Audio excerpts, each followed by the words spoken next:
Shalom. I'm Eddie Chumney of Hebraic Heritage Ministries, and we welcome you to this week's Focus Israel Report. In this week's report, we're going to be sharing with you details regarding the European Union decision to label products made from the West Bank, East Jerusalem, and the Golan Heights differently than products made in the rest of Israel. And it is as follows. At a meeting in Brussels on November the 11th, an EU executive said that the European Commissioner adopted this morning the interpretive notice on indication of origin of goods from the territories occupied by Israel since June 1967. The EU holds that all territory over the pre-1967 lines, including East Jerusalem, the Golan Heights, and the West Bank, are not part of Israel, and therefore its products cannot be labeled as made in Israel. The detailed text on the European Union labeling of products made from the West Bank, East Jerusalem, and the Golan Heights contains the following guidelines. Number 1. The European Union, in line with international law, does not recognize Israel's sovereignty over the territories occupied by Israel since June 1967, namely the Golan Heights, the Gaza Strip, and the West Bank, including East Jerusalem, and does not consider them to be a part of Israel's territory, irrespective of their legal status under Israel domestic law. The Union has made it clear that it will not recognize any changes to pre-1967 borders other than those agreed by the parties to the Middle East peace process. Number 2. The application of existing Union legislation on indication of origin of products to products originating in Israeli-occupied territories has been the subject of notices or guidance adopted by the relevant authorities of several member states. There is indeed a demand for clarity from consumers, economic operators, and national authorities about existing Union legislation on origin information of products from Israeli-occupied territories.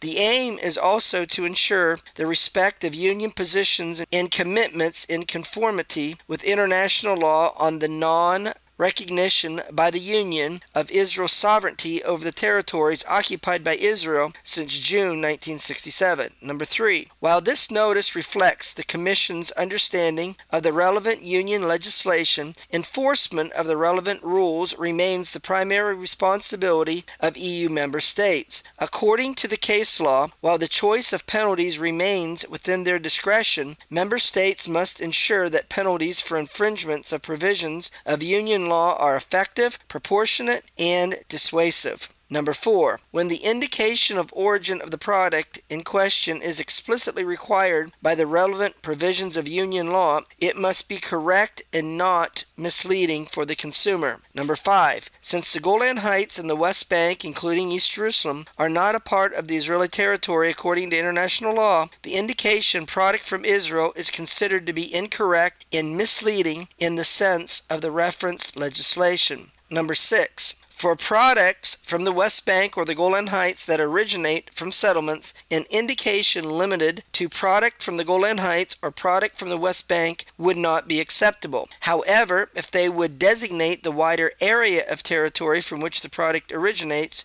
the omission of the additional geographical information that the product comes from Israeli settlements would mislead the consumer as to the true origin of the product. In such cases, the expression Israeli settlement or equivalent needs to be added in brackets. For example, therefore, expressions such as product from the Golan Heights, Israeli settlement, or product from the West Bank, Israeli settlement could be used. Since the EU labeling issue was first raised in 2012, the EU has downplayed the labeling guidelines as a technical matter and independent of any political considerations. It has explained that it is not a boycott of Israel, but rather a measure designed to inform the consumer that the products were not made in Israel. Lars Farborg Anderson, the EU ambassador to Israel, said that the EU decision was a technical matter aimed at clarifying previous legislation on the matter. He said, "This is a small technical addition to something that has existed for a very long time. The trade facilitation between products coming from Israel proper within its 1967 lines and products coming from beyond the 1967 borders. But I want to emphasize strongly that this is not a boycott. He further added, the EU does not recognize lands captured in 1967, including Israeli annexed East Jerusalem, as Israeli territory. This is something that also happens to be the view of 99% of the international community, he said. The EU has delayed the publication of these labeling guidelines in 2013 at the request of the United States, which at that time was brokering a 9-month negotiation process between Israel and the Palestinians. That process failed in April 2014, and no new initiatives have replaced it. In the absence of any prospect of renewed negotiations, the EU decided to press forward with its labeling decision.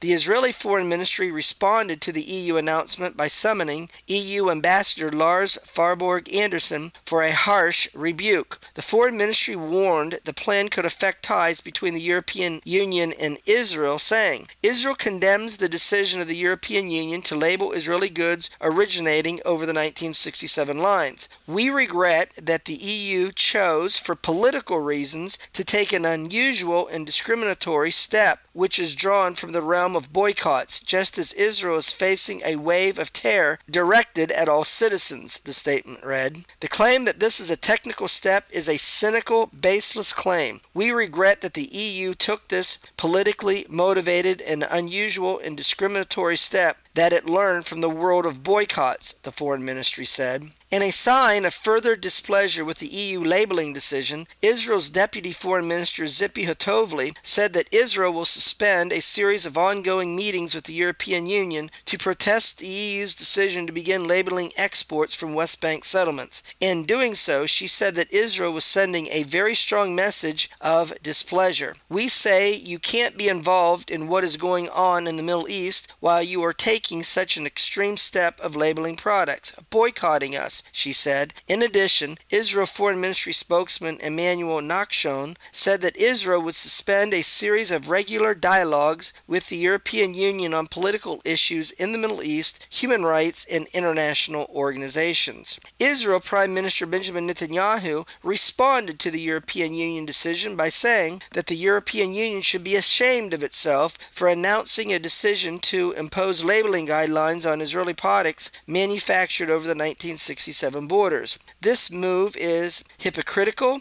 and applies double standards, targeting Israel when there are over 200 other conflicts around the world, Netanyahu said. The EU has decided to label only Israel, and we are not prepared to accept the fact that Europe is labeling the side that is being attacked by terrorism, he said. The Israeli economy is strong and will withstand this decision. Those who will be harmed will actually be Palestinian workers in Israeli factories over the 1967 borders. The European Union should be ashamed of itself, Netanyahu said. Israel Deputy Foreign Minister Tzipi Hotovely, who traveled to Europe last month in an attempt to prevent this decision, said, labeling products is a boycott, she declared. Europe has taken a discriminatory and grave step. Justice Minister Ayelet Shaked said that the move unfairly singles out Israel, describing the decision as anti-Israel and anti-Jewish. European hypocrisy and hatred of Israel has crossed every line, she said. Israel Defense Minister Moshe Ya'alon called the move a shameful step, giving a prize to terrorism and the people behind it. Even if this or that European has a dispute with the State of Israel regarding the status of the territory and its future,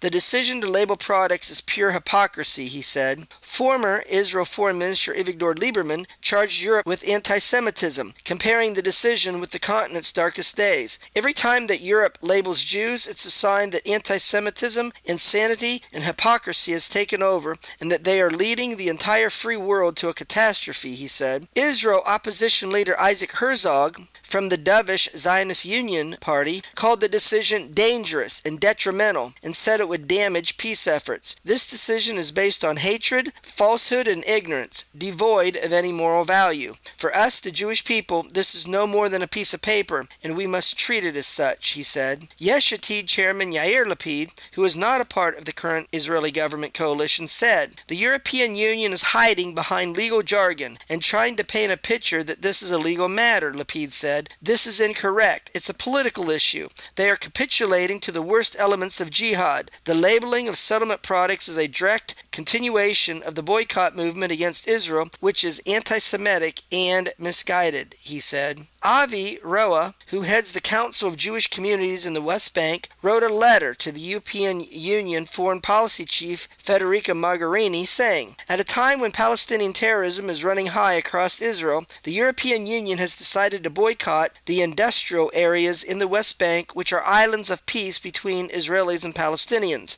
Businesses like these, in which Arabs and Jews work together, should be used as the gold standard for peace, not boycotted. If the European Union wants to see real coexistence, they should come and visit the West Bank. Then it would be clear that they are labeling the wrong people," Roa said. At a meeting in Greece, the Conference of European Rabbis said that the EU's move smacked of anti-Semitism. Chief Rabbi Pinhas Goldschmidt said, "The EU's decision to label products imported from the settlements and from the Golan Heights in Israel is a disgrace and is characterized by hatred of Israel." The Research Institute NGO monitor, Itai Ruvini, a senior researcher at NGO Monitor's Israel desk, explained the implications of the EU decision to label Jewish products from the West Bank, Eastern Jerusalem, and the Golan Heights. He said that this step is a part of a well-planned European scheme to boycott all of Israel based on an analysis of the publications put out by those groups leading the boycott movement. Quoting the EU ambassador to Israel, who claimed the step is merely technical and not part of a general boycott, Ruvini said that if he really means it, that contradicts the declarations of the organizations who advanced the labeling. These are organizations who receive European funding. Their goal is not technical labeling, but rather it is the first stage in a layered plan that ends with a general boycott on those who do business with Israel. To claim this is just labeling for transparency is a sin against reality. The labeling is meant to do something with it. The researcher referenced the comments of organizations who call for a general boycott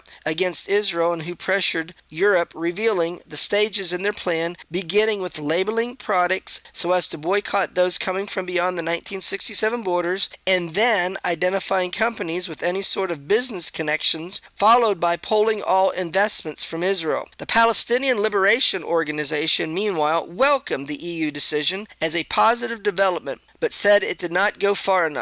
The PLO Negotiations Department said that the EU labeling of settlement products is a step in the right direction, but insufficient. PLO Secretary General Saab Erekat called it a significant move toward a total boycott of Israeli settlements which are built illegally on occupied Palestinian lands. The Obama administration supported the EU labeling guidelines, saying that it doesn't consider the new European Union rule outlawing made in Israel tags on goods from the West Bank as a boycott of the Jewish state, only a technical guideline for consumers. However, the U.S. State Department spokesman Mark Toner said before the EU announcement that the move shouldn't come as a surprise as Israel continues to expand settlements. This underscores the urgent need for Israel to change its policies with regard to settlements, he said. The economic impact of the EU labeling guidelines is likely to be minimal. While the EU is Israel's largest trading partner, settlement products account for less than 2% of Israel's $14 billion in exports to Europe each year. However, the labeling decision is highly symbolic. Well, that's going to conclude this week's report, where we shared with you some of the details regarding the European Union decision to label products made from the West Bank, East Jerusalem, and the Golan Heights differently than products made in the rest of Israel. Until we do it again, Shalom in Yeshua the Messiah. Amen.